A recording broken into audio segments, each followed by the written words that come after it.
Praise the lord. మనందరికీ రక్షకుడైన యేసుక్రీస్తు ప్రశస్త నామములో అందరికి వందనాలు, శుభాలు, దైవాశీస్సులు.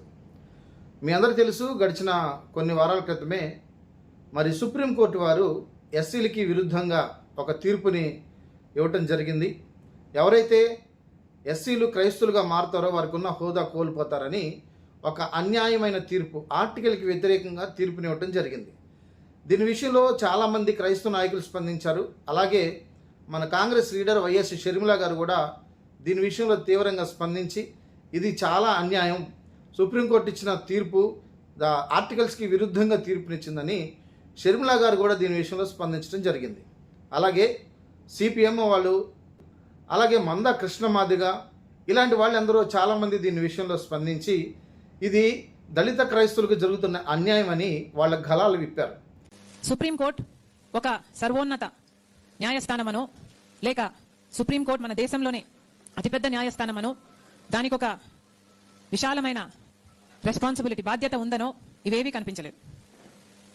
చాలా ఎక్స్ప్లిసిట్గా, చాలా తొందరపడుతూ కాన్స్టిట్యూషన్లో ఉన్న ఒక అంశాన్ని పట్టుకొని దాన్ని అప్లై చేసి ఆ కేసు ఇద్దరి బెంచులు, కేవలం ఇద్దరే ఉన్నారు ఆ బెంచ్లో, ఆ ఇద్దరి చేత దాన్ని ఎస్సీలకు వ్యతిరేకంగా తీర్పు ఇవ్వడం చూసాం.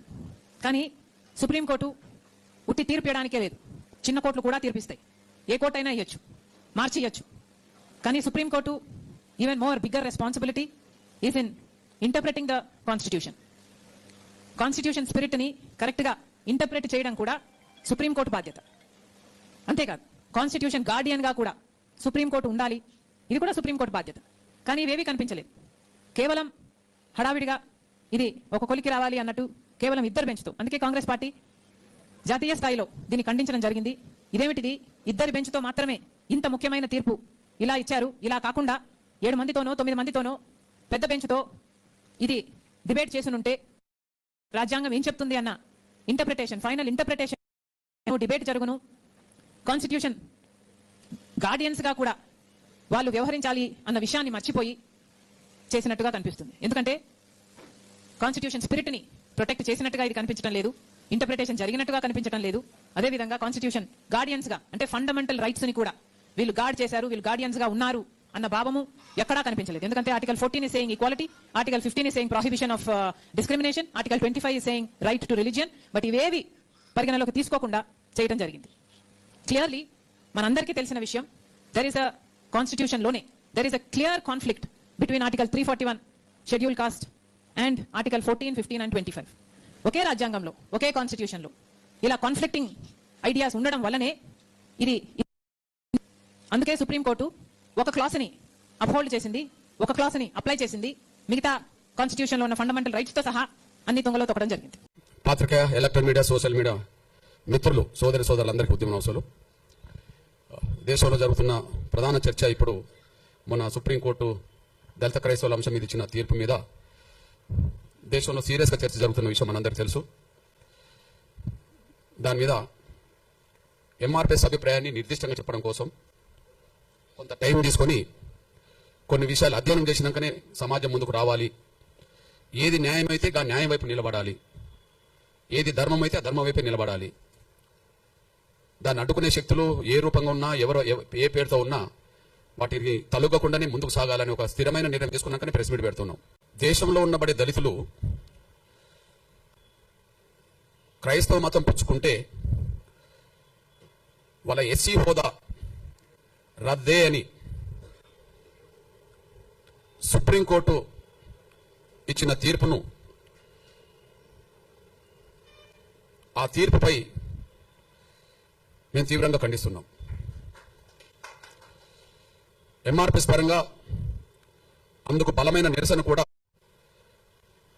మేము తెలియజేస్తాం.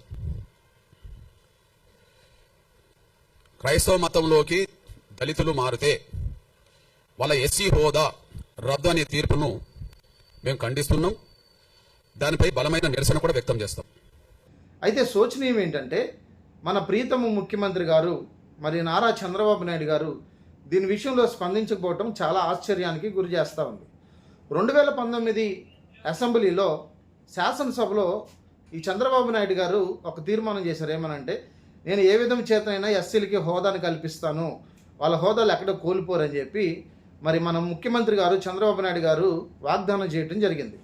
కానీ ఈరోజు సుప్రీంకోర్టు ఒక ఆర్టికల్కి విరుద్ధంగా తీర్పునిచ్చినా కానీ మరి ప్రీతమ నాయకులు గౌరవనీయులు మరి నారా చంద్రబాబు నాయుడు గారు దీని విషయంలో స్పందించకపోవటం మన ఆంధ్ర రాష్ట్రంలో చాలా చర్చనీయాంశమైంది. చాలామంది సామాన్య ప్రజలు అనుకుంటుంది ఏంటంటే మరి నారా చంద్రబాబు నాయుడు గారు 2019లో ఎస్సీల పక్షంగా నేను నిలబడతాను అని వాగ్దానం చేశారు.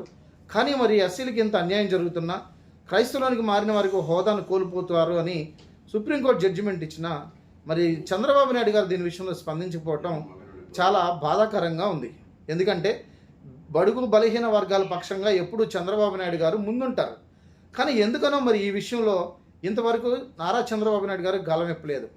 నేను నారా చంద్రబాబు నాయుడు గారిని అడుగుతున్నాను, సార్ మీరంటే మాకు చాలా గౌరవం ఉంది, కానీ ప్రస్తుతం ఉన్న పరిస్థితుల్లో ఇది క్రైస్తవుల మీద జరుగుతున్న కుట్ర అని స్పష్టంగా అర్థమవుతుంది. ఏ విధం చేతనైనా దళితుల్ని అణగదొక్కాలి, ఈ దళితులను అడ్డం పెట్టుకొని క్రైస్తవ్యాన్ని మన ఆంధ్ర రాష్ట్రంలో కూడా లేకుండా చేయాలని చెప్పి ఈ పన్నాగం పడినట్టుగా స్పష్టంగా కనిపిస్తూ ఉంది. ఖచ్చితంగా మీరు దీని విషయంలో స్పందించాలి సార్. ఎందుకంటే మీలాంటి వాళ్ళు ముఖ్యమంత్రిగా ఉన్న హోదాలో ఉన్న మీరు ఖచ్చితంగా స్పందించి దీని పక్షంగా న్యాయం జరిగించాలి. ఇలాగే తమిళనాడులో కూడా ఇలాంటి పరిస్థితి వచ్చినప్పుడు ఎస్సీలకి అన్యాయం జరుగుతున్నప్పుడు తమిళనాడు ముఖ్యమంత్రి స్టాలిన్ గారు దీని విషయంలో స్పందించి ఎస్సీ హోదా ఎక్కడ కోల్పోవడానికి లేదు, ఎస్సీలకి ఇవ్వాల్సిన రిజర్వేషన్లు ఇవ్వాలి అని తమిళనాడు ముఖ్యమంత్రి స్టాలిన్ గారు ఎస్సీల పక్షంగా నిలబడ్డారు. అలాగే మీరు కూడా ఒక మంచి డైనమిక్ లీడర్ కాబట్టి ఖచ్చితంగా ఎస్సీల పక్షంగా మీరు స్పందించాలని ఆంధ్ర రాష్ట్ర ప్రజల పక్షంగా క్రైస్తవుల పక్షంగా మేము కోరుకుంటున్నాం. అదేవిధంగా డిప్యూటీ స్పీకర్ పవన్ కళ్యాణ్ గారు కూడా దీని విషయమై స్పందించలేదు. ఈయన మరి తిరుపతి లడ్డు విషయమై స్పందించారు, ఇంకా చిన్న చిన్న విషయాలు అన్నింటిలో స్పందిస్తాడు. కానీ ఒక పక్కన దళితుల ఓట్లతో కూడా గెలిచాడు కదా ఈయన డిప్యూటీ స్పీకర్ పవన్ కళ్యాణ్ గారు. మరి దళితుల క్రైస్తవుల ఓట్లతో కూడా గెలిచిన పవన్ కళ్యాణ్ గారు మరి దళితులకు అన్యాయం జరుగుతుంటే ఆయన మౌనంగా ఉండటం చాలా చోద్యంగా ఉంది. ఇకపోతే మన మాజీ సీఎం గారు జగన్మోహన్ రెడ్డి, ఈయన ఒక క్రైస్తవుడు. ఈయన ముఖ్యమంత్రిగా ఉన్నప్పుడు మరి క్రైస్తవుల పక్షంగా న్యాయం చేస్తానని గళమిప్పారు. కానీ ఇప్పుడు మన ప్రియతమ మాజీ ముఖ్యమంత్రి వర్యులు జగన్మోహన్ రెడ్డి గారు కూడా దీని విషయంలో ఎందుకు స్పందించట్లేదో అర్థం కాని పరిస్థితి. ఈ ముఖ్యమంత్రి గారు, డిప్యూటీ సీఎం, అలాగే మాజీ ముఖ్యమంత్రి జగన్మోహన్ రెడ్డి గారు మీరందరూ దయచేసి గళాలు విప్పి దళితుల పక్షంగా న్యాయం చేయాలని మేము కోరుకుంటా ఉన్నాం. ఎందుకంటే క్రైస్తవులందరూ కలిసి ఓట్లేస్తేనే కదా మీరు కూడా గెలిచారు. మీరు చేసిన వాగ్దానాలన్నీ ఏమైపోయినాయి అని ఆంధ్ర రాష్ట్ర ప్రజలందరూ దీని విషయమై మాట్లాడుకుంటూ ఉన్నారు. ఇప్పుడైనా సరే చంద్రబాబు నాయుడు గారు కావచ్చు, పవన్ కళ్యాణ్ గారు కావచ్చు, అలాగే జగన్మోహన్ రెడ్డి గారు కావచ్చు, ఖచ్చితంగా దీని విషయంలో స్పందించి సుప్రీంకోర్టు ఇచ్చిన తీర్పు ఆర్టికల్స్కి విరుద్ధంగా ఉందని మీరు పరిగణలోకి తీసుకోవాలి. ఇది ఆల్రెడీ మీ దృష్టికి రాకుండా అయితే ఏమి లేదు, ఇది పెద్ద చర్చనీయాంశమైంది. కానీ ఏ హోదాల్లో లేకపోయినప్పటికీ షర్మిల గారు కావచ్చు, మంద కృష్ణమాదిక్ గారు కావచ్చు, ఇంకా రిటైర్డ్ కలెక్టర్స్ కావచ్చు, రిటైర్డ్ ఎస్పీలు కావచ్చు, రిటైర్డ్ జడ్జిలు కావచ్చు, మళ్ళీ క్రైస్తవుల నాయకులు కావచ్చు, దీని విషయంలో స్పందిస్తూ ఉన్నారు. ఖచ్చితంగా ఇది మరి దళిత క్రైస్తవులపై జరుగుతున్న అన్యాయం, ఇది అన్యాయమైన తీర్పు. దీని విషయంలో మీరు అందరూ స్పందించి గలమిప్పి ఎలాగైనా మన ఆంధ్ర రాష్ట్రం, మన భారతదేశం లౌకిక దేశం, ఇక్కడ ఉన్న వాళ్ళందరికీ ఒకే హక్కులు ఉన్నాయి. ఎవరిని ఏ హక్కుని కాలరాయడానికి ఎవరికి అధికారం లేదు. రాజ్యాంగం ఇచ్చిన హక్కుల్ని అందరూ చక్కగా ఉపయోగించుకోవచ్చు. కానీ ఏకపక్ష ధోరణితో కేవలం దళితులను లేదా క్రైస్తవులను అణిచివేయాలి అన్న ఉద్దేశంతోనే ఈ తీర్పు ఇవ్వటం జరిగిందని మరి ఆంధ్ర రాష్ట్ర ప్రజలందరూ అనుకుంటా ఉన్నారు.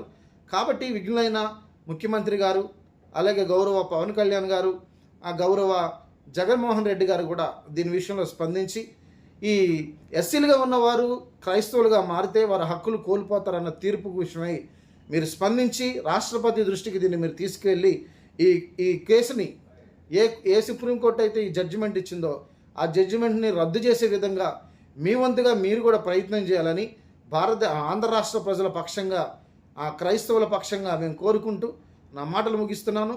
వందనాలు. Praise the lord.